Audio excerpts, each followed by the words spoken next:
समय और मैंने इंद्रप्रस्थ के प्राचीन जीवन को विकसित दिल्ली में बदलते हुए देखा है।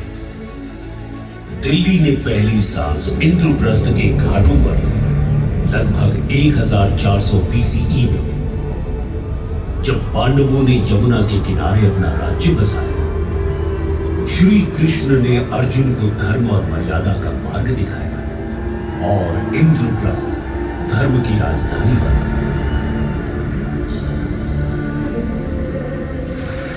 यहाँ के घाट, मंदिर और महल मेरी पहचान थे। हर पत्थर से संस्कार और मानवता की खुशबू आती थी। इंद्रप्रस्थ पवित्र भारत का हृदय था। यह दिल्ली की शुरुआत थी और यहीं से इसका इतिहास जुड़ा है।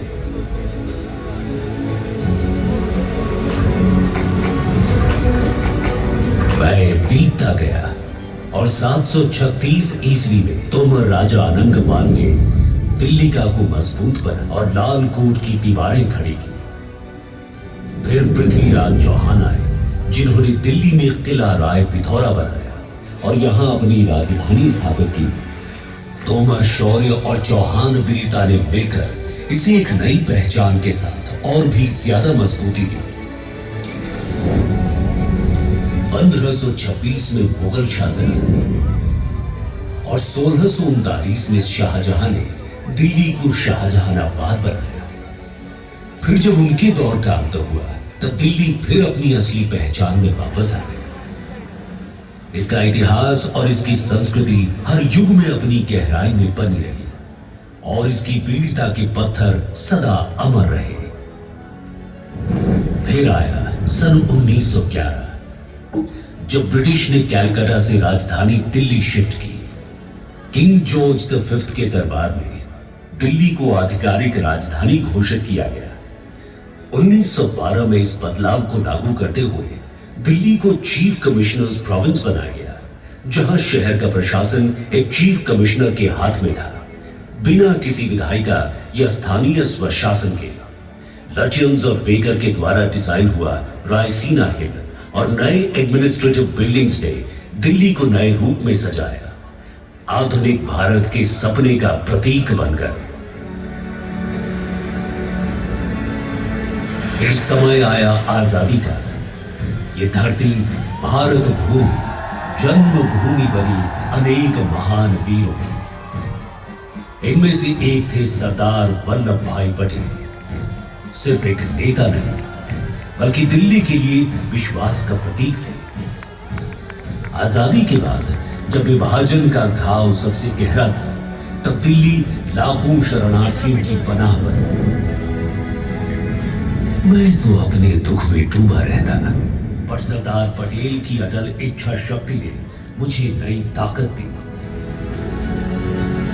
दिल्ली में नई कॉलोनियां बसाई गई, लाजपत नगर, राजेंद्र नगर, करोल बाग, जहां जीवन फिर से मुस्कुराया।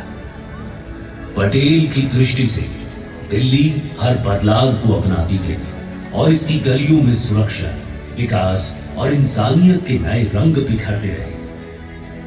और यही उन्होंने एक और नया अध्याय शुरू किया। इंफॉर्मेशन एंड ब्रॉडकास्टिंग मिनिस्टर के तौर पर सरदार पटेल ने ऑल इंडिया रेडियो आकाशवाणी को एकता की डोर से बांधा। उनकी दृष्टि ने आकाशवाणी को सिर्फ रेडियो नहीं, देश की आत्मा की आवाज बना दिया। सिर्फ सीमाओं को नहीं, उन्होंने दिलों को भी जोड़ा और दिल्ली उनके इस प्यार और लगन का जीता जागता प्रमाण बनी। यहाँ की सड़कों पर, यहाँ की हवा में, हर नई बस्ती में आज भी सरदार की मेहनत, मर्यादा और इंसानियत बसती है। 26 जनवरी 1950 के उस पल जब दिल्ली नए भारत के सपने को जी रही थी, उस पल मुझे सरदार पटेल की एकता और भारत की अखंडता की सोच और प्रतिबद्धता याद आई, जो नए भारत की पहचान का मूल है। सरदार वल्लभ भाई पटेल के नेतृत्व ने दिल्ली को 1950 में एकीकृत भारत का हृदय बनाया। 1952 में दिल्ली एक पार्ट सी स्टेट बनी, जहां उसे अपनी विधानसभा और अपने पहले मुख्यमंत्री के रूप में चौधरी ब्रह्म प्रकाश मिले। 1956 में स्टेट्स रीऑर्गेनाइजेशन एक्ट के बाद यहां यूनियन टेरिटरी बनी और शासन राष्ट्रपति द्वारा नियुक्त प्रशासक के हाथ आया।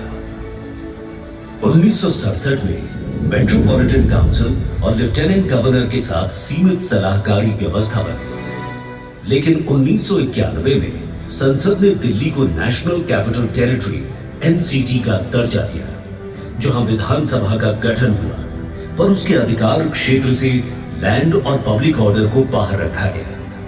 1993 में पहले विधानसभा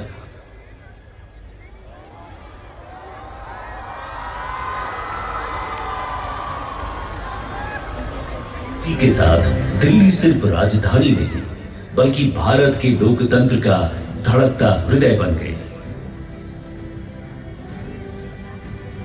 यहां की जमीन पर हर कदम नई कहानियां लिखी गई।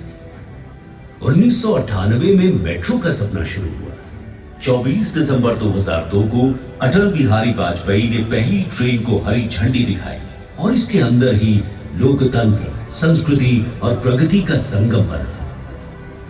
यहां मौजूद अनेक ऐतिहासिक इमारतें जैसे कुतुब मीनार, लाल किला, लोटस टेम्पल, विधानसभा, चांदनी चौक, प्राचीन हनुमान मंदिर, सब इसके जीवन का हिस्सा है। दिल्ली एक जीवंत नगर है जहां हर धर्म और हर व्यक्ति के लिए जगह है। मगर 2004 से 2014 तक दिल्ली की गलियों में और पूरे देश में एक अजीब सी बेचैनी छा गई थी। हर तरफ घोटालों की चर्चा थी। कॉमनवेल्थ गेम्स, 2G स्पेक्ट्रम, कोयला आवंटन, नीति निर्णय में रुकावटें आने लगी। जनता के मन में धीरे धीरे हताशा और अविश्वास घर करने लगा। बदलाव की इच्छा और उम्मीद कहीं धुंधली पड़ती जा रही थी। इसी समय गुजरात की धरती पर एक अलग तस्वीर गढ़ी जा रही थी। श्री नरेंद्र दामोदर दास मोदी, जिन्होंने शांति, विकास और सबका साथ सबका विकास के मॉडल को वहां साकार किया। गुजरात मॉडल की चर्चा अब दिल्ली ही नहीं पूरे देश की आशाओं को जगाने लगी थी। इतना ही नहीं, 2014 के बाद प्रधानमंत्री नरेंद्र मोदी जी ने दिल्ली को एक नई दृष्टि दी। विकास भी, विरासत भी। यहां फिर से मंदिर और तीर्थ पुनर्जीवित हो रहे हैं। अक्षरधाम, कालका जी मंदिर, हनुमान मंदिर, पुराना किला, सेंट्रल विस्टा 2022 का नया कर्तव्य पथ, भारत मंडपम 2023, यशोभूमि 2023।